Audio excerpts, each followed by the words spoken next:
Olá, queridos alunos, nós aqui novamente unidos, professora Suzana, dando continuidade às nossas dicas para a prova da OAB. Hoje nós vamos resolver mais uma questão em relação ao controle concentrado, agora para poder revisar um outro conteúdo que é muito utilizado em questões de prova, que é o tipo de ato legislativo que pode, então, sofrer controle e como isto funciona dentro da sistemática do modelo brasileiro. Então, nós vamos utilizar uma questão de prova para poder trabalhar a revisão em relação a essa metodologia. Vejamos essa questão que diz o seguinte: a lei orgânica do município Z, com 70 mil habitantes, dispõe que o Poder Legislativo deverá fixar o número de vereadores para a composição da Câmara Municipal. Resolução da Câmara Municipal DZ fixou em 13 o número de vereadores para a próxima legislatura. Considerando a situação narrada e o sistema constitucional brasileiro, assinale a afirmativa correta. Bom, então primeiro que a Constituição ela estabelece o número de vereadores hoje, né, com base no número de habitantes. Então, não existe liberdade por parte do município em estabelecer um número diferente daquela numeração que está estabelecida pela Constituição Federal. E aí, esse ato que o Legislativo vai fazer, ele se chama, então, resolução, porque faz parte da sua autonomia interna. Então, com base neste enunciado, vamos revisar o conteúdo em relação aos tipos legislativos. O que, afinal de contas, no nosso sistema brasileiro, cabe, então, o controle da constitucionalidade. Vamos, então, pegar o artigo 59 da Constituição Federal, que nos dá os atos legislativos. Lá nós temos a emenda à Constituição, a lei complementar, a lei ordinária, a medida provisória, a lei delegada, o decreto legislativo e a resolução. Todos estes sofrem controle da constitucionalidade, chamamos de atos primários. Atos primários são aqueles atos que criam leis.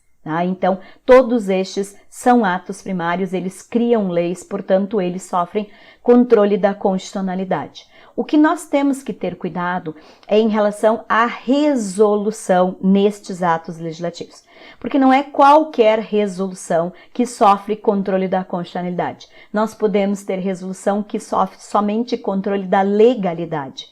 Por que somente controle da legalidade?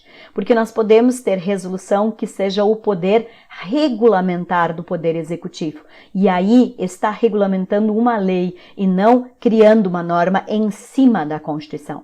Então, para ser controle da constitucionalidade, tem que ser obrigatoriamente uma resolução estabelecida como ato primário, aquele que está trazendo o regulamento em cima da Constituição Federal, como é o caso desta questão, onde a Câmara de Vereadores, então, está regulamentando internamente, mas com base diretamente na Constituição Federal e não com base numa lei. Portanto, esta resolução sofre controle da constitucionalidade.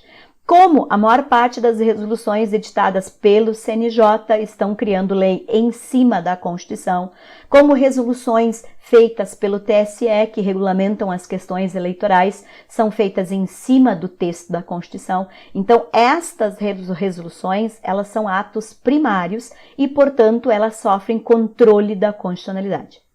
E o outro ato que nós temos que cuidar é o decreto, porque o decreto, em regra, ele é o poder regulamentar do Poder Executivo. Então, em regra, o decreto, ele é um ato secundário, ele sofre controle da legalidade e não controle da constitucionalidade.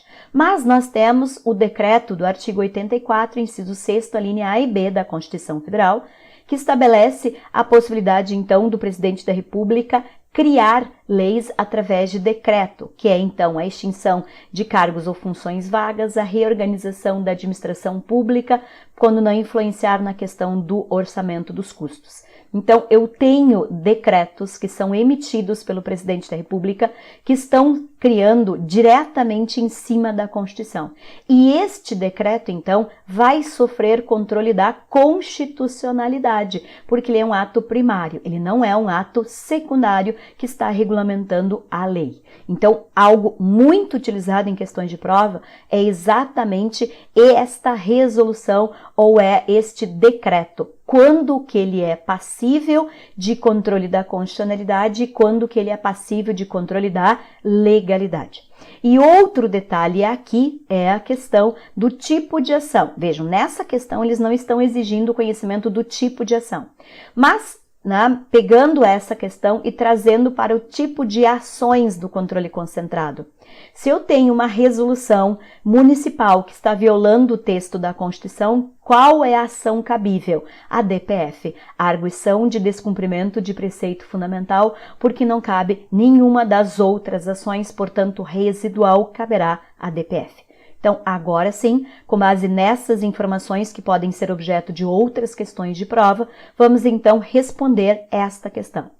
A. Lei orgânica e resolução são inconstitucionais por afrontarem a Constituição da República. Então, tanto a lei orgânica quanto a resolução que regulamenta isso são inconstitucionais, portanto, as duas cabe à DPF, arguição de descumprimento de preceito fundamental diretamente no STF. Certo? Então, as outras fazem essa confusão de explicação que eu acabei de fazer para vocês. Olha B. Como ato normativo secundário, a resolução não pode ser objeto de controle da constitucionalidade. Neste caso, ela não é um ato normativo secundário, ela até pode ser, mas neste caso ela não é, ela é primário, por isso ela sofre controle da constitucionalidade. A resolução é inconstitucional em razão do número de vereadores estabelecidos. Então, não é só a resolução, a lei orgânica também o é. A lei orgânica do município é inconstitucional, pois viola o princípio da separação dos poderes. Não tem nada a ver com a violação da separação dos poderes. É em função do que está estabelecido tipicamente na Constituição. Espero que tenham gostado da dica de hoje, onde então nós trabalhamos a questão dos atos primários e secundários dentro do controle da constitucionalidade. Nos encontramos então no nosso próximo vídeo com a nossa dica derradeira para esta fase agora da prova da OAB. Um bom estudo e até o nosso próximo encontro.